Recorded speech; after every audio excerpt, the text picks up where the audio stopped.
सांग मैंने किपरि अच्छी आपण मैंने निश्चित जगन्नाथ किपरि भलरे थे मुझे भलरे अच्छी चलतु आज आ गोटे नुआ ब्लॉग को स्वागत जन ब्लॉग टी आरंभ करवा। जय जगन्नाथ।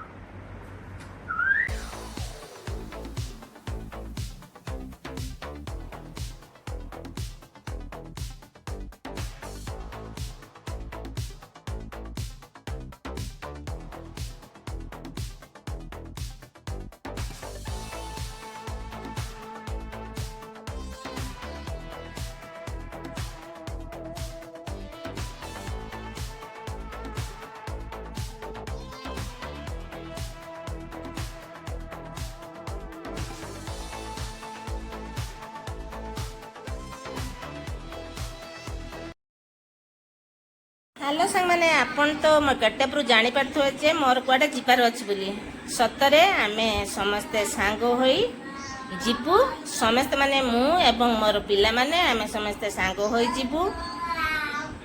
आमर गोटे आज भल प्रोग्राम अछि से प्रोग्राम टी कोन मु आपन सहित तो निश्चित शेयर करिवि।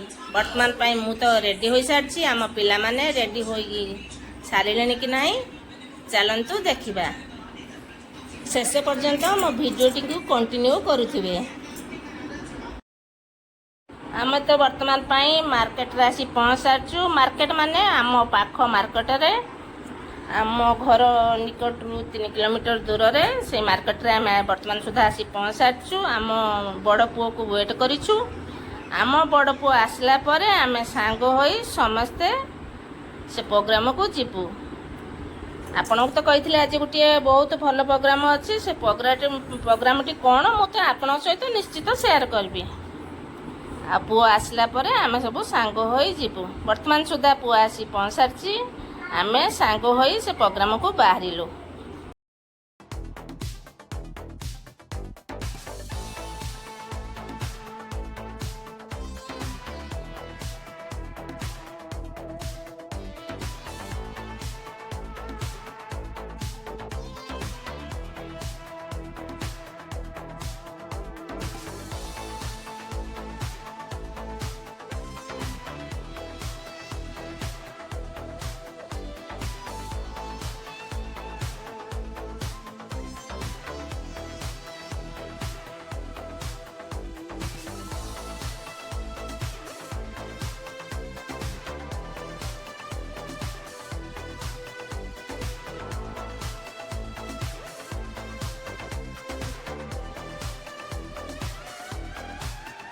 हेलो सांग मैंने मुझे आपन कही से प्रोग्राम टी कौन भल प्रोग्राम टी है। आज आम समस्ते सांग होई झील देखा जाइलु।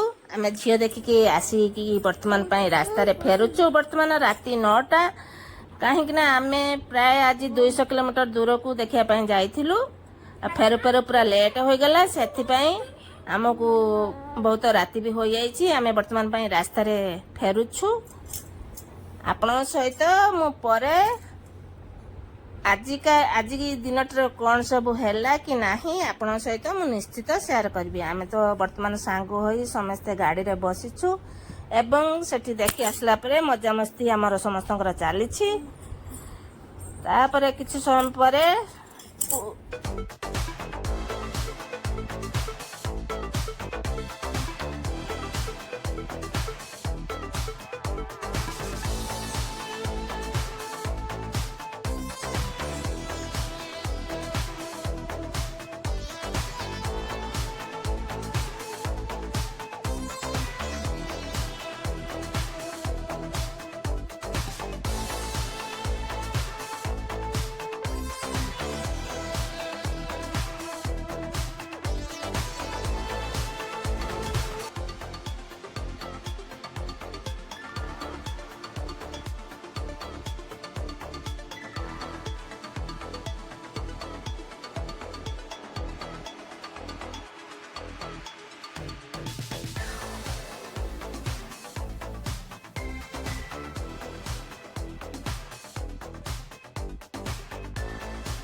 ମୋ ଭିଡ଼ିଓଟି ଭଲ ଲାଗିଥାଏ ତାହେଲେ ଲାଇକ୍ ସେୟାର ସବସ୍କ୍ରାଇବ୍ ନିଶ୍ଚିତ କରିବେ, ଜମାରୁ ଭୁଲିବେନି। ସେ ପର୍ଯ୍ୟନ୍ତ ରହିଲି, ନେକ୍ସଟ ବ୍ଲଗ୍ରେ ଆପଣଙ୍କ ସହିତ ମୋର ନିଶ୍ଚିତ ଦେଖାଯିବ। ରହିଲି, ଗୁଡ୍ ବାଏ, ନମସ୍କାର, ଜୟ ଜଗନ୍ନାଥ।